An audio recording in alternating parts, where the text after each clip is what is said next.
Olá pessoal, professora Camila Gazzola e hoje nós vamos falar sobre as organelas e as suas funções. Demos uma introdução sobre as células em nossa primeira aula e hoje nós vamos entender um pouquinho das particularidades de cada organela que compõe as nossas células.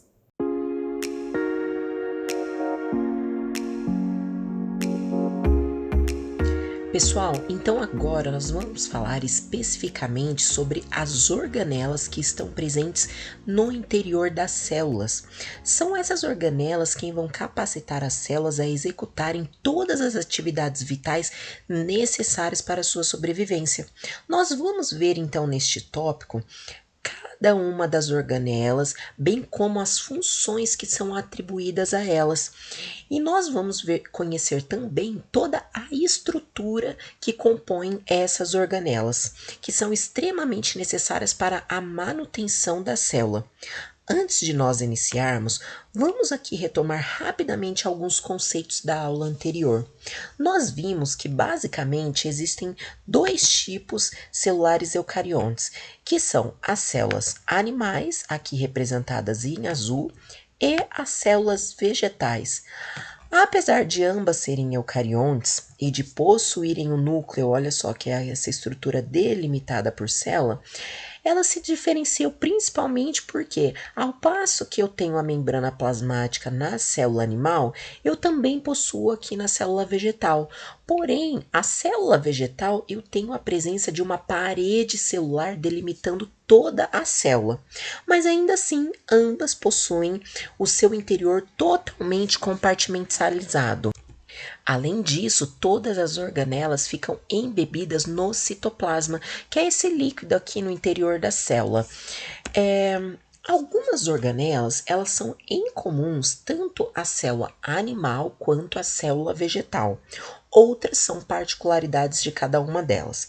Primeiramente, nós vamos estudar as que são comuns a ambas, ok? Nós temos a presença dos ribossomos, do retículo endoplasmático, que nós vamos ver que eles podem ser divididos em retículo endoplasmático liso e retículo endoplasmático granuloso. Nós temos a presença aqui do complexo de Golgi, que é formado por umas cisternas, dos peroxissomos, além disso, das mitocôndrias. Então, pessoal, vamos lá. Vamos começar falando da membrana plasmática. A membrana plasmática é a que delimita o conteúdo intracelular do meio extracelular, ou seja, ela delimita a célula. Essa estrutura, ela vai definir e dar uma forma à célula. Por quê? Porque ela vai circundar a célula em toda a sua totalidade. E saibam que essa membrana plasmática, ela não é uma estrutura estática. Pelo contrário, ela é uma estrutura dinâmica e fluida. Por isso que nós vamos dizer que a membrana plasmática, ela possui um modelo de mosaico fluido. Além disso, quanto à sua constituição, nós vamos falar que ela é uma bicamada lipídica, constituída pelos fosfolipídios e também por proteínas de membrana. Olha só, se vocês observarem aqui, nós temos duas camadas. Uma aqui nessa região de cima e outra aqui. E entre essas regiões eu tenho essas estruturas coloridas, ó, aqui em azul, aqui em verde, que são proteínas de membrana. Outra coisa, elas também possuem carboidratos na sua composição. Nós vamos ver isso mais adiante. Olha aqui, eu tenho um representante, aqui outro do conteúdo dos compostos de carboidrato. Outra característica atribuída à membrana plasmática com relação à sua funcionalidade é que ela também é uma barreira semipermeável. Por que semipermeável, professora? Porque algumas substâncias não vão conseguir atravessá-la sem que ocorra uma prévia seleção da molécula ou da substância que vai adentrar ou então sair da célula. Então, a membrana plasmática, ela possui essas proteínas transportadoras que vão mediar o transporte das moléculas para dentro da célula através da membrana plasmática. Essas proteínas vão funcionar como receptores dessas moléculas. Outra função também atribuída à membrana plasmática é a questão da sustentação. Por quê? Porque elas vão promover uma conexão do citoesqueleto com a matriz extracelular, ou elas vão promover a conexão de uma célula com uma célula adjacente. E por mais que nós acordamos a membrana plasmática como uma estrutura delimitando a célula, algumas organelas possuem em sua composição essa estrutura membranar, delimitando a organela, assim como elas delimitam a célula. E ambos os tipos são chamadas de membranas biológicas, tendo como principal constituinte os lipídios e as proteínas. Se vocês observarem essa estrutura aqui, que possui uma cabeça circular e duas caudas, isso aqui é o fosfolipídio, que nós também vamos estudá-lo especificamente. Vamos trabalhar somente com a constituição que esses fosfolipídios possuem e suas funcionalidades. Portanto, saibam que os conceitos aqui apresentados também se aplicam às membranas internas que ocorrem nas organelas celulares. Por hora, pessoal, nós vamos ficar por aqui com relação à membrana plasmática. No próximo tópico, nós abordaremos somente a morfologia estrutural da membrana plasmática, assim como o detalhamento de todas as suas funções. E agora, nós vamos começar a falar sobre o citoesqueleto.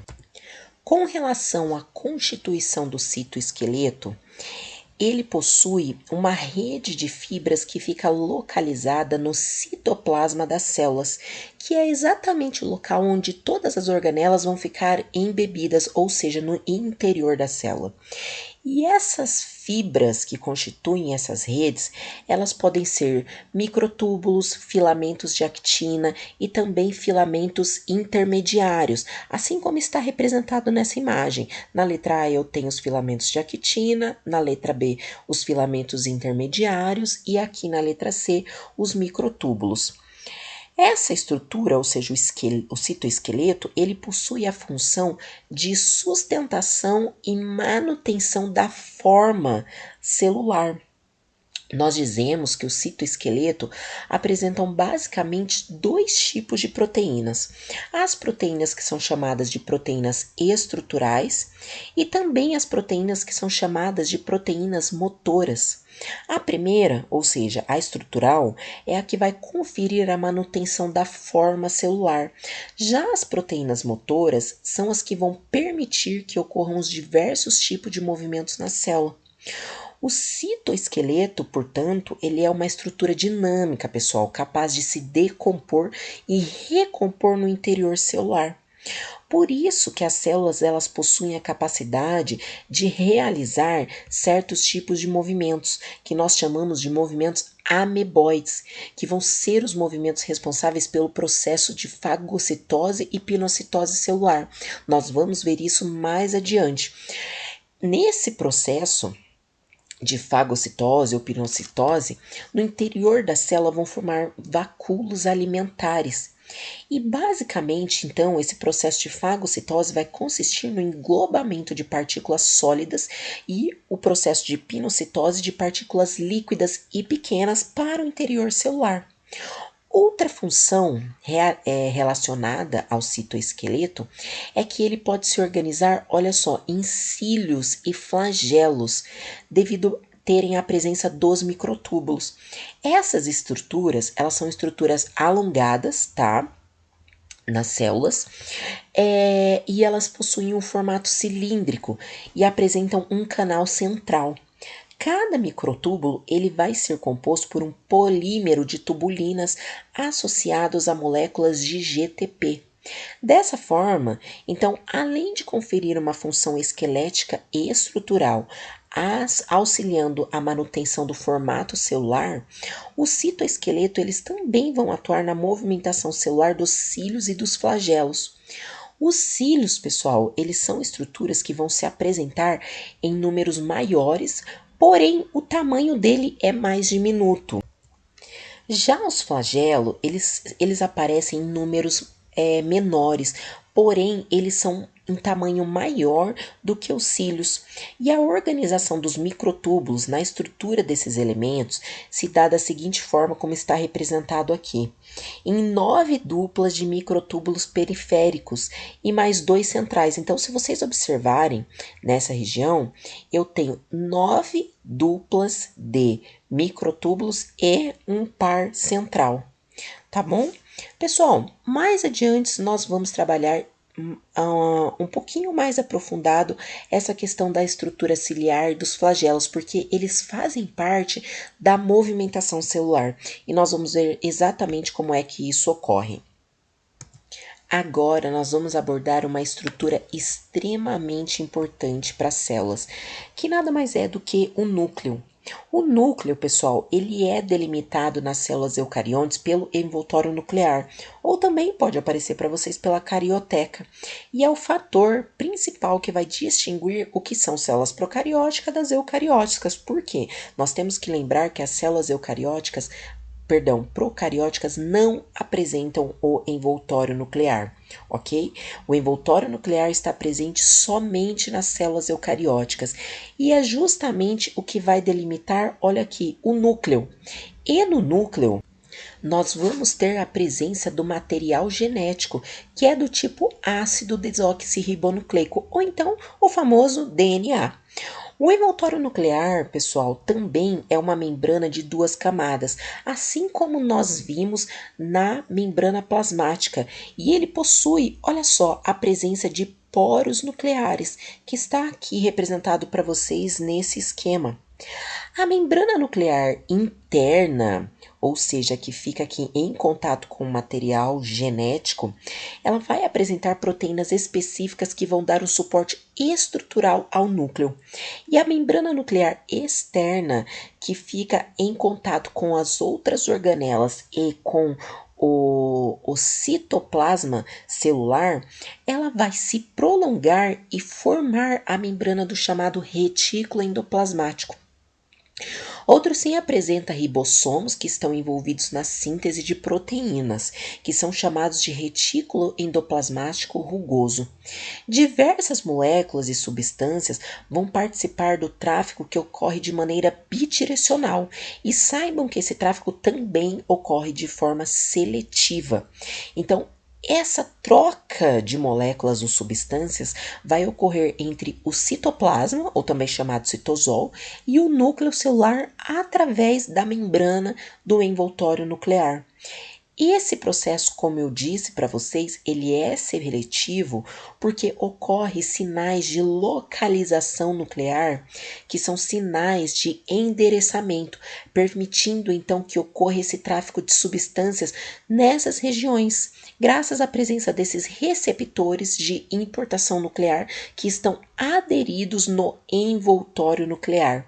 A exportação de substâncias nucleares ocorre também de forma similar, porém de modo inverso, ou seja, elas vão ocorrer da membrana nuclear interna para a membrana nuclear externa.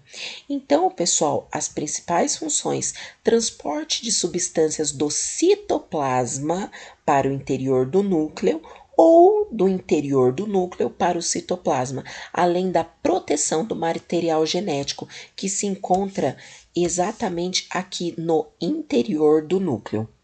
Pessoal, finalizada essa parte do núcleo, agora nós vamos falar do retículo endoplasmático. Vocês viram que ele é um prolongamento do envoltório nuclear. Essa estrutura ela vai estar presente em todas as células eucarióticas, ou seja, tanto na célula animal quanto na célula vegetal. Porém, elas aparecem mais desenvolvidas em tipos celulares específicos por conta da sua funcionalidade, e principalmente as células envolvidas em funções secretoras, como as glândulas salivares ou então as células do pâncreas. Essa especialização do retículo endoplasmático vai permitir que, além da síntese de moléculas e macromoléculas, eles também realizem a compartimentalização e transporte das substâncias. O retículo endoplasmático ele é considerado como sendo o responsável pela manutenção das membranas na célula. Por quê? Porque eles possuem a capacidade de sintetizar os componentes lipídicos que fazem parte da membrana celular, tá? E dois tipos estruturais básicos e funcionais são atribuídos ao retículo endoplasmático.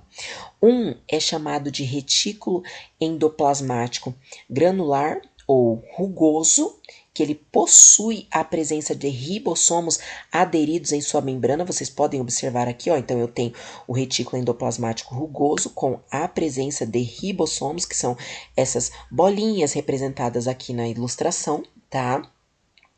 E o outro tipo de retículo endoplasmático é chamado de agranular ou liso. Olha aqui, tá vendo que não possuem a presença dos ribossomos aderidos nessa face? Então, por isso que ele é chamado de retículo endoplasmático liso ou agranular, ou seja, sem a presença de grânulos, tá?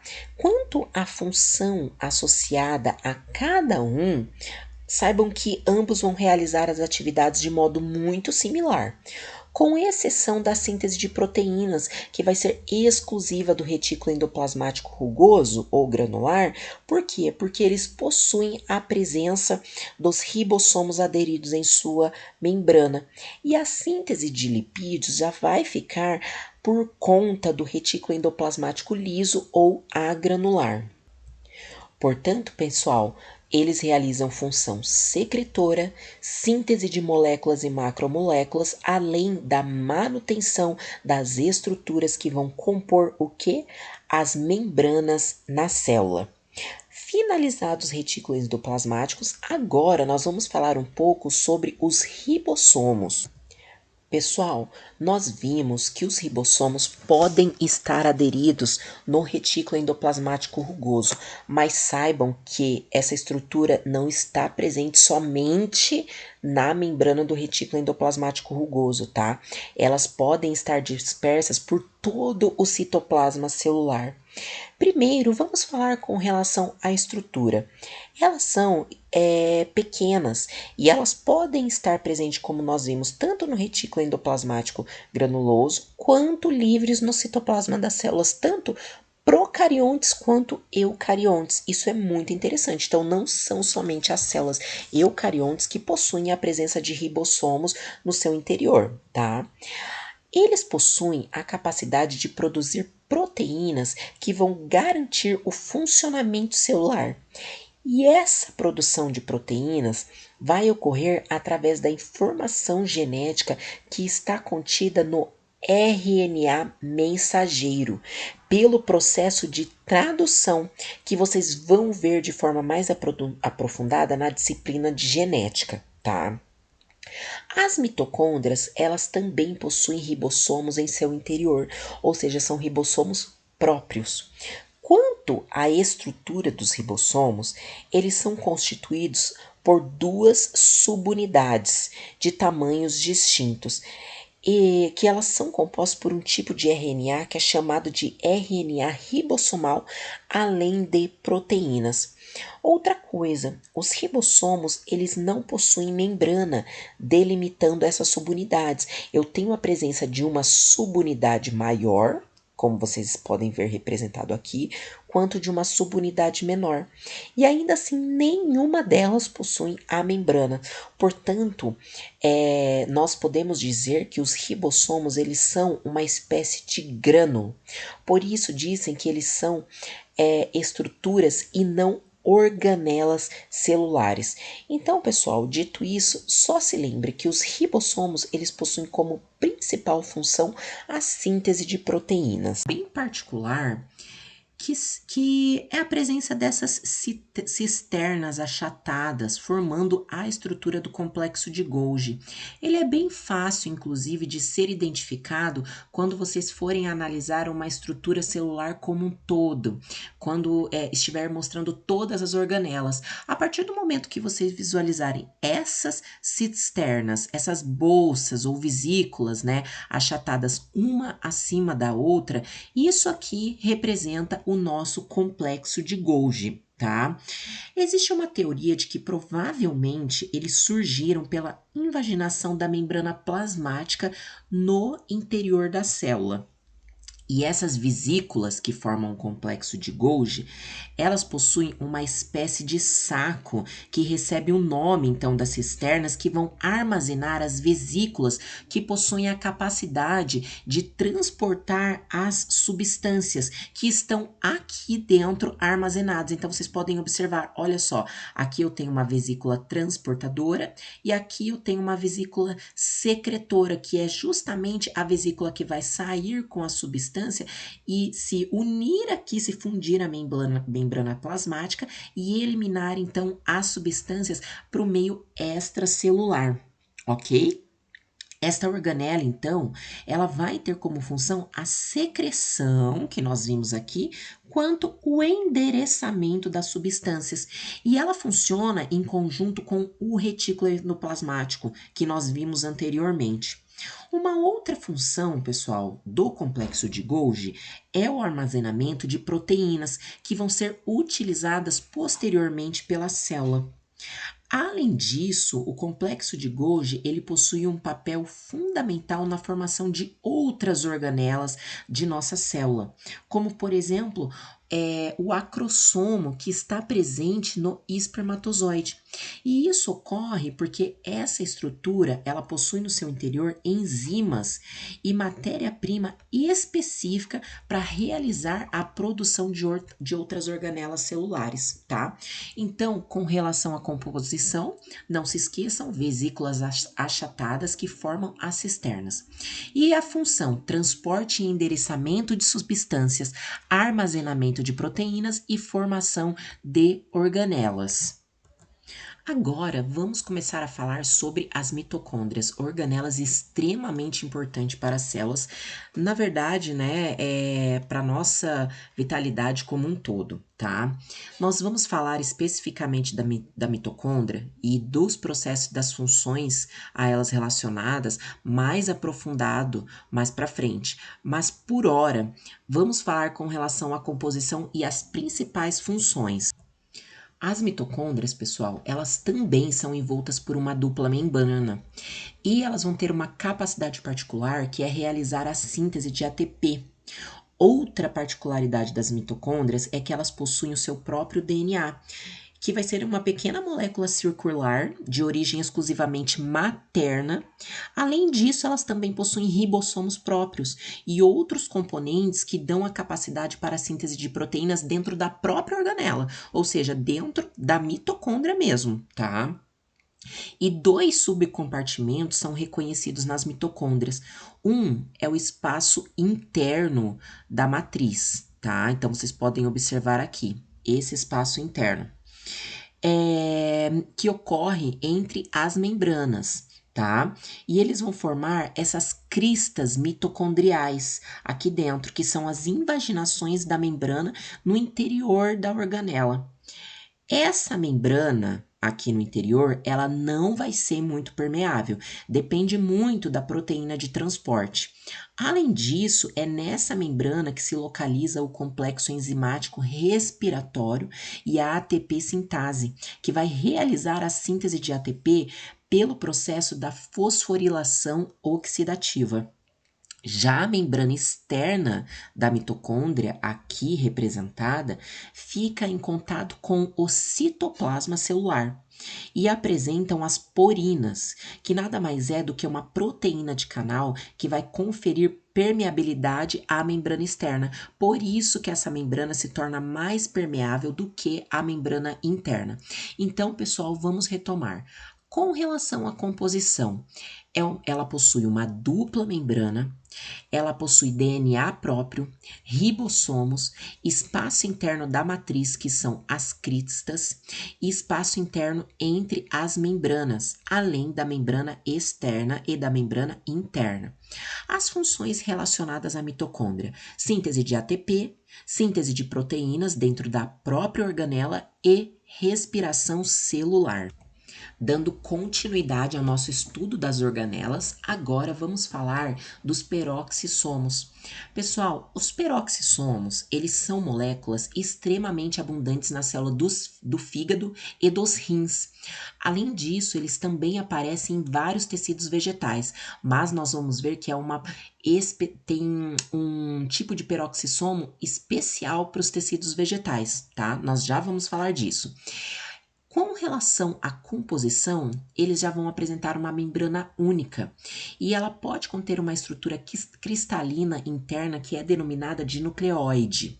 E no seu interior existe a presença de enzimas oxidativas e é por isso que eles possuem uma função desintoxicante. Por exemplo, o etanol que é consumido pelo homem, ele é oxidado a acetaldeído pelos peroxissomos, principalmente no fígado, por isso que ele está presente em grande quantidade lá. Então, nós dizemos que a principal função do peroxissomo é a desintoxicação celular.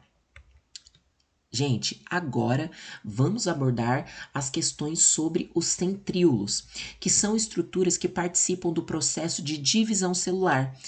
No tópico de divisão celular, eles vão aparecer bastante, tá? Então, vamos prestar atenção aqui agora. Vários autores trazem como os centríolos sendo uma estrutura exclusiva da célula animal, tá?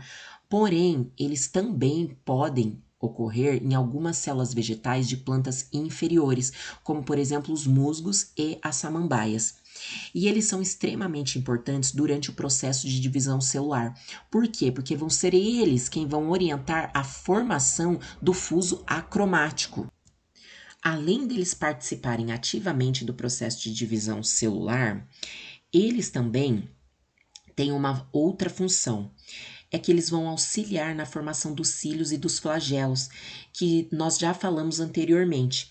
Quanto à estrutura, eles são formados por 9 trincas de microtúbulos que se orientam em um formato cilíndrico. E por fim, pessoal, o local onde os centríolos estão presentes na célula, ele é chamado de centrosomo ou de centro celular e fica próximo ao núcleo. Então, para fechar aqui sobre os centríolos, composição, 9 trincas de microtúbulos, olha aqui, vocês conseguem observar, tá vendo?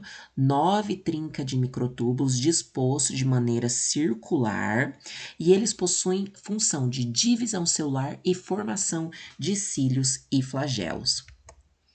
Agora, vamos abordar os assuntos relacionados ao citoplasma. Primeiro, pessoal, todas as estruturas celulares que nós falamos até o momento, com exceção da membrana plasmática, elas ficam localizadas internamente às células e elas estão contidas no citoplasma celular, tá? Ele é justamente o espaço onde vão ficar essas organelas. Ele é um material fluido e de consistência gelatinosa. A denominação dele, então, é citoplasma celular, e justamente nessa região é que vão ocorrer diversas reações químicas essenciais para as células. E nas células eucariontes, o citoplasma ele vai ficar localizado entre a membrana plasmática e o núcleo celular. Por quê? Porque o núcleo celular ele é envolto por uma membrana, que é o chamado envoltório nuclear. No caso das células procariontes, o núcleo já não é delimitado, portanto, todo o conteúdo interno de uma célula procarionte ele vai ficar disposto no citoplasma. As organelas, então, vão estar todas embebidas no citoplasma. Com relação à composição do citoplasma, ele é basicamente constituído por água, carboidrato, proteínas, lipídios e íons. E com relação à função, é o local onde vão ocorrer diversas reações químicas, como eu já falei para vocês. Além disso, eles conferem sustentação mecânica e também a capacidade da célula realizar movimentação, tá? Essa parte de realizar movimentação acontece por quê? Porque o citoesqueleto ele se encontra nessa região. E aí, durante o processo de movimentação celular, essas estruturas conseguem alterar a morfologia delas e permitem então que ocorra que a célula se movimente, tá bom? Aqui então está exemplificando para vocês aonde é que fica o citoplasma na célula. Perfeito? Pessoal, nós então falamos sobre as particularidades da célula animal, nós vimos que elas não possuem parede celular.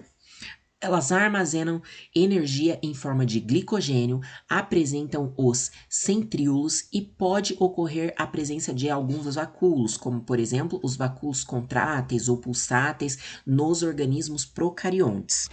E para fechar essa parte da célula animal, eu preciso conversar com vocês sobre os lisossomos. Eles são organelas responsáveis pela digestão celular. Os vacúolos alimentares, que vão ser formados pelo processo de endocitose, eles vão se fundir aos lisossomos através de sua membrana. Olha aqui, vocês podem observar, tá? Que fica ao redor, então, da organela. E dessa forma, a presença das enzimas digestivas que se localizam internamente nos lisossomos vão promover a digestão das substâncias englobadas pelas células. A morfologia do lisossomo, ela se mostra de forma esférica e o interior do lisossomo, ele tem um pH em torno de 5 mais ou menos, tá? A membrana que reveste os lisossomos, ela é específica para esta organela.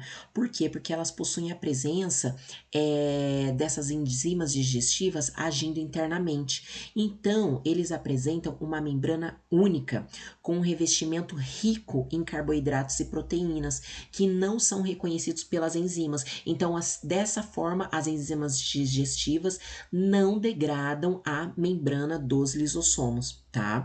É possível que ocorra um processo digestivo chamado de digestão extracelular. Quando isso ocorre, os lisossomos, eles vão se ligar à membrana plasmática da célula e excretar todo o conteúdo interno do lisossomo, junto com as substâncias, as enzimas, para o meio extracelular. Então, gente, os lisossomos, eles são sim organelas típicas da célula animal, tá? Então, ó, composição, organela membranosa com a presença de enzimas digestivas internas com função de digestão celular. Pessoal, finalizado essa parte da célula animal, agora nós vamos tratar das particularidades da célula vegetal. Primeiro, vamos relembrar aqui, elas possuem a parede celular composta por celulose envolvendo toda a célula, dando sustentabilidade para a célula. Elas vão armazenar a energia em forma de amido. Além disso, ela possui a particularidade de que é a organela chamada de cloroplasto, que nós já vamos falar sobre isso, além de possuir um grande vacúolo e apresentar os glioxissomos, que são os peroxissomos específicos da célula vegetal. Então vamos lá. Vamos começar a falar sobre os glioxissomos. Como eu disse para vocês, o glioxissomo, ele é um tipo de peroxissomo especializado que vai estar presente em sementes oleaginosas de algumas espécies vegetais. Eles conseguem converter lipídios em carboidratos durante o processo germinativo, pelo ciclo do glioxilato.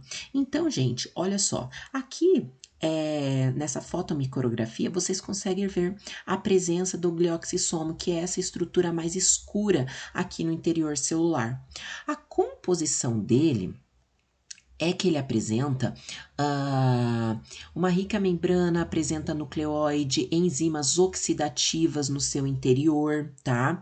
E com relação à função, eles conseguem, então, converter os lipídios em carboidratos no processo germinativo, ok? Finalizada essa parte do glioxissomo, agora nós vamos falar sobre os cloroplastos, que é a organela mais característica de uma célula vegetal, tá? As plantas e algas, elas possuem uma capacidade de realizar fotossíntese. Portanto, elas são chamadas de organismos autotróficos, e isso somente acontece devido à presença dessa organela, ou seja, do cloroplasto na célula desses organismos. Os cloroplastos, eles possuem, gente, um pigmento vegetal que é conhecido como clorofila, que eles vão funcionar como fotorreceptor durante o processo da fotossíntese. também é graças a esse pigmento que a coloração verde vai predominar nos vegetais, tá? Essa organela, ela possui um formato discoide envolto por duas membranas. Então, vocês podem ver aqui, ó, uma membrana externa e uma membrana interna, tá? E uma matriz, que é conhecida como estrona, localizada aqui no interior do cloroplastos, ok? Aqui no estroma, enzimas, ribossomos, DNA e RNA estão presentes. Perceberam que eu falei DNA, ou seja, essa organela também possui um DNA próprio. Internamente, as membranas do cloroplasto, elas formam estruturas que são chamadas de tilacoides, que vocês podem observar aqui, onde eu estou indicando, como se fossem bolsas que possuem um espaço interno chamado de lume do tilacoide. E a clorofila, ela está presente justamente na membrana dos tilacoides. E esses tilacoides, eles podem se empilhar e vão dar origem à grana ou grânulo, tá? Que é justamente o que eu estou mostrando aqui para vocês. Então, a grana, ela é uma associação de vários tilacoides, ok? Por fim, os cloroplastos, eles também podem estar associados ao armazenamento temporário de amido nas plantas, ácidos graxos, metabólitos secundários e com a síntese de proteínas. Então, pessoal, reforçando aqui a composição, eles possuem a clorofila, duas membranas, o estroma, ribossomos, DNA e RNA, além dos tilacoides. E eles possuem função da realização da fotossíntese nas plantas, armazenamento temporário de amido, ácido graxo, metabólitos secundários e síntese de proteínas. Os vacúolos, que estão em estruturas também características da célula vegetal, olha aqui o tamanho do vacúolo, tá? Muitos dizem que eles ocupam até 90% do conteúdo interno de uma célula vegetal. Eles diferem dos vacúolos que nós falamos anteriormente para a célula animal, visto que lá nós encontramos vacúolos alimentares, que estão relacionados ao processo de fagocitose, pinocitose, e também nós encontramos os vacúolos que possuem a capacidade de fazer a regulação osmótica em seres procariontes. Os vacúolos que nós vamos tratar aqui para a célula vegetal, eles possuem uma característica exclusiva da célula vegetal, tá?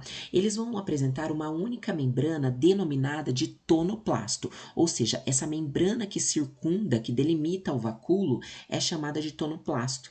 E ela vai envolver um líquido conhecido como suco celular, que fica aqui dentro e possui um pH ácido em torno de 5, mais ou menos, tá? Diversas substâncias como água, sais minerais, carboidratos e proteínas encontram-se dissolvidos aqui no suco celular. Além disso, compostos fenólicos, alcaloides, pigmentos e flavonas também estão presentes no interior do vacúolo, tá? Algumas sementes vegetais, elas apresentam um tipo de proteína que ficam localizadas aqui dentro do vacúolo vegetal.